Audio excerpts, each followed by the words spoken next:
Muito boa tarde, vou falar em inglês. It has been a great pleasure to receive my colleague and friend, Dmytro Kuleba. It has been possible for us to spend some time discussing how Portugal can continue to support Ukraine in its defense against Russian aggression. I underlined that Portuguese support in all fields, political, military, humanitarian, financial, this is the result not just of government decisions, it's the result of the overwhelming desire of the Portuguese people to stand by Ukraine as it defends itself from Russian aggression. We will continue to support Ukraine as long as is necessary, as long as Ukraine needs us. We will support Ukraine bilaterally.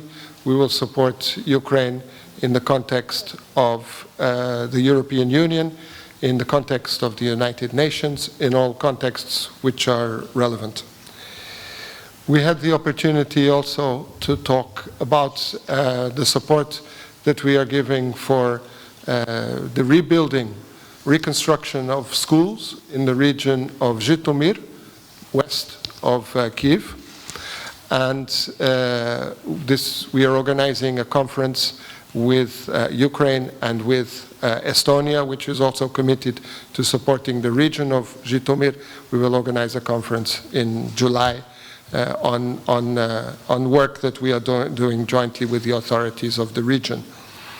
We also discussed the way that Portugal can be a bridge for Ukraine to reach other parts of the world.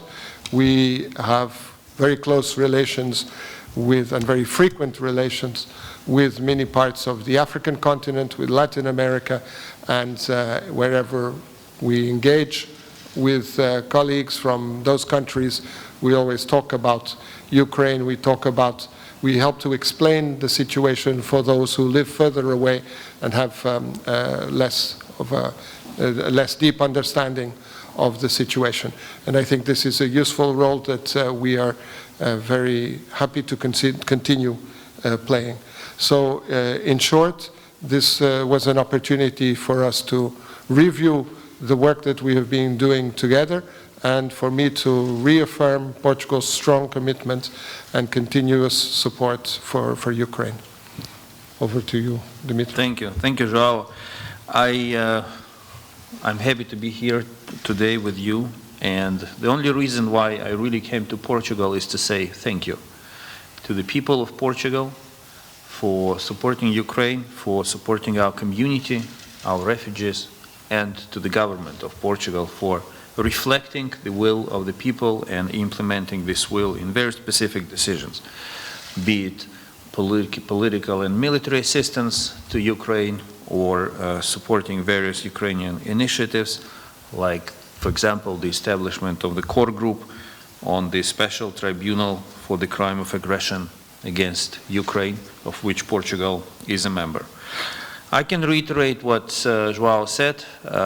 We discussed military assistance and the dynamics of the war. We are aligned on the need for Ukraine to restore its territorial integrity.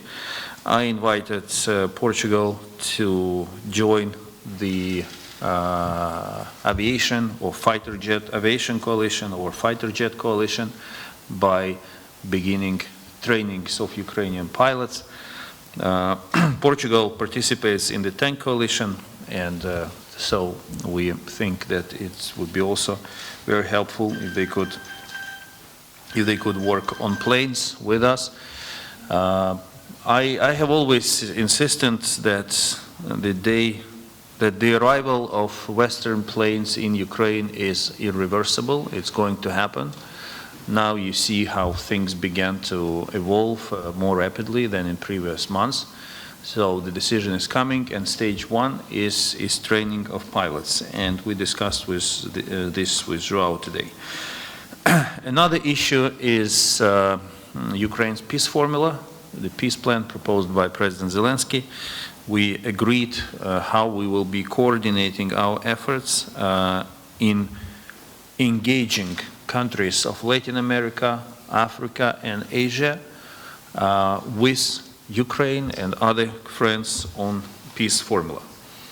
And I would like to appreciate Joao's consent to work with us, with those countries whom he mentioned, with whom Portugal has very frequent and efficient contacts, so that we can work together with them on the implementation of the peace formula. As President Zelensky said, since Ukraine was attacked and the war is taking place in Ukraine, the basis for the settlement, for the end of the war, should be peace formula of Ukraine.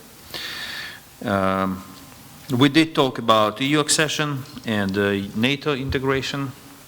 I think we have a common understanding on this, and I appreciate the support Portugal extends to Ukraine within the European Union on all issues, in particular on the issue of opening accession talks between Ukraine and the EU by the end of this year. Finally, I would like to say that I came from the farthest eastern flank of continental Europe to the furthest western flank of the continental Europe, but I don't see any difference. Even the weather is the same. And I think this is the best manifestation of the quality of relationship that Ukraine and Portugal have. Thank you.